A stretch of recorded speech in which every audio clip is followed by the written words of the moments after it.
Hello, today I will be discussing about the Irving Fisher and choices involving different periods of time.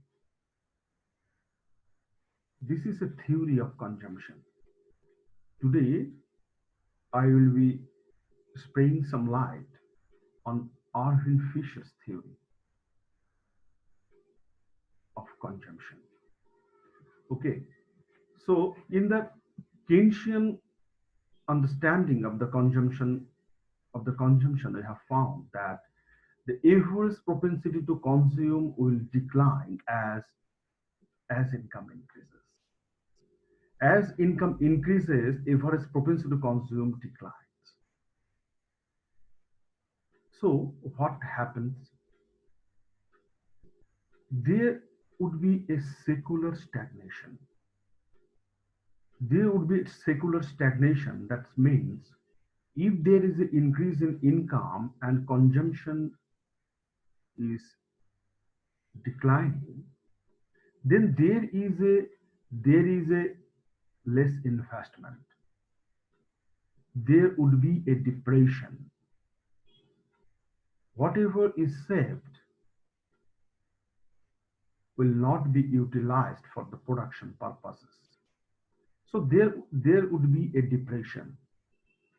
But unfortunately, of the Keynesian absolute income hypothesis, and fortunately of the economy, at the end of the World War II, there was no depression as income increases. So here the another theory that the Irving Fisher tried to represent represent. In the Irving Fisher's theory of consumption, there is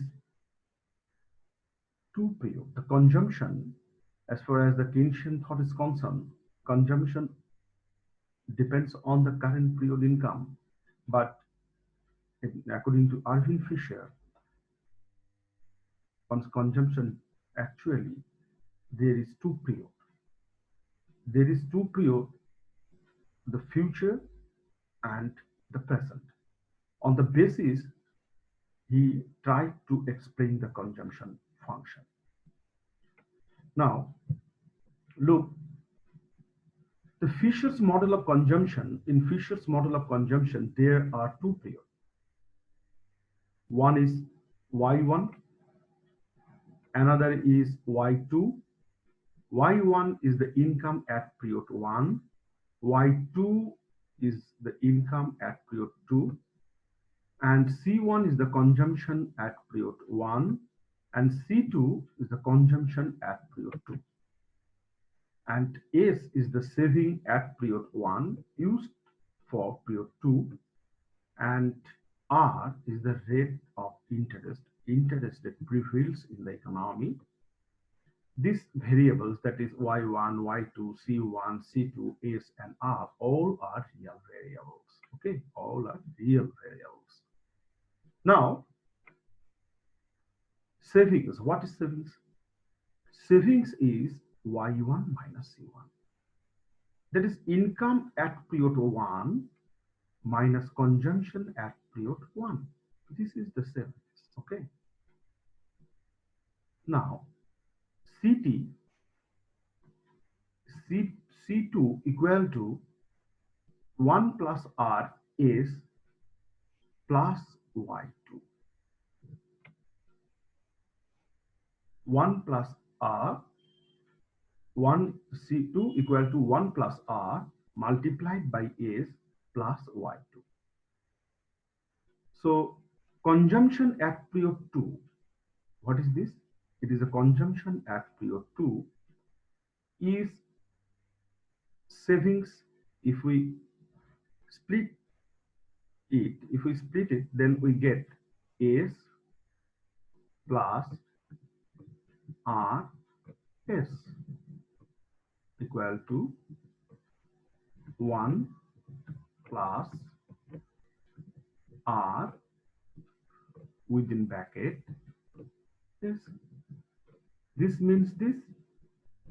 So this is the savings, current period savings. This is the rate of interest, total rate of interest,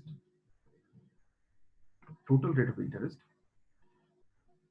So, so 1 plus R, C2 is the savings plus Y2. C2 is the income, consumption at period 2 is a savings, total savings, and income at period 2, and income at period 2. Okay. So now C2, we simplify it. 1 plus R, 1 Y1 minus C1, because S is Y1 minus C1. We put this value here, plus Y2. Okay. Now C2 equal to 1 plus R Y1, just multiplying 1 plus R C1 plus Y2. Okay. Now C2 plus 1 plus R C1, because if we multiply 1 plus R with C1, here is minus, so here should be minus. Okay, here should be minus, and this minus sign will take plus sign when it is shifted to the left hand side. So C2 plus 1 plus R C1 equal to 1 plus R Y1 plus Y2. Understand? Now if we divide both sides by 1 plus R, that is 1 by 1 plus R. If we divide both sides of this equation, we get C1 plus C2 by 1 plus R, Y1 by Y2 plus R. 1 by 1 plus R is nothing but the price of the second period consumption in terms of the first period consumption. Okay, the price of the second period consumption in terms of the first period consumption, 1 by 1 plus R. It means it. So now I'm erasing all this marking.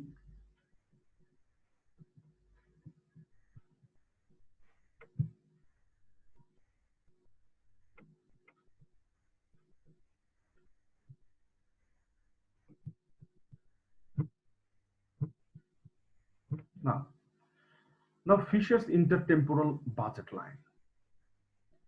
Fisher actually, there is a concept of intertemporal budget, that is the budget between the two periods. Along the vertical axis we measure the consumption at period 2, and along the horizontal axis we measure the consumption at period 1. Okay, now this is the budget line. Now look, suppose there is no consumption for the second period, then the consumption at period 1, the consumer will lie at point Z, this point. Okay, at point Z, where the consumption is Y1 plus Y2 by 1 plus R. That is, they borrowed from the second period and consume at the first period, So this much amount O to Z they will consume. Okay, they will consume when there is no consumption at the second period. And now if there is no consumption at the first period, then there is a 1 plus R, Y1 plus Y2 is the amount of consumption at period 2. That is 1 plus R multiplied by 1 means Y1 plus R Y1. It means that income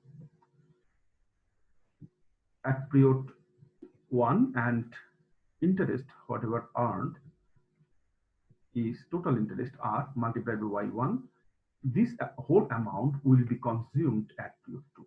There is no consumption at period 1.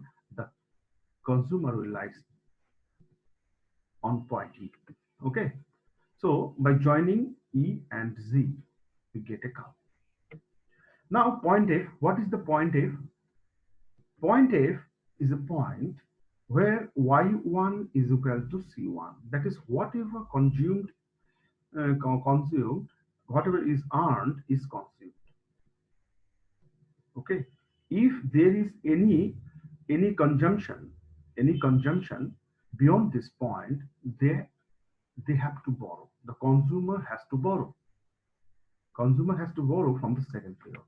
If he likes to consume beyond point Y1 equal to C1 towards this. Okay.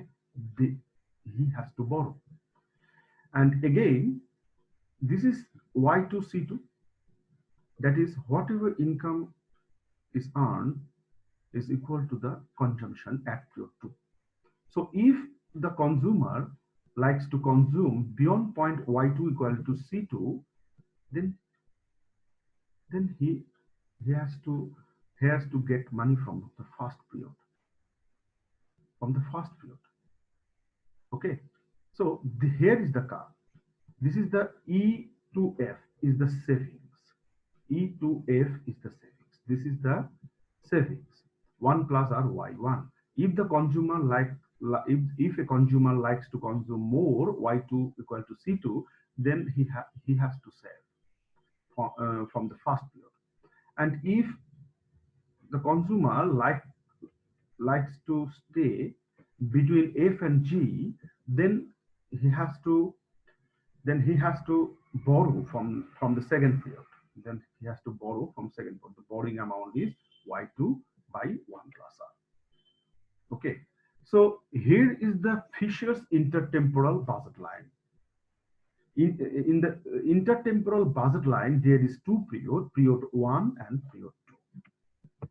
And consumption does not depend on the current period income only. Current period consumption and current period income.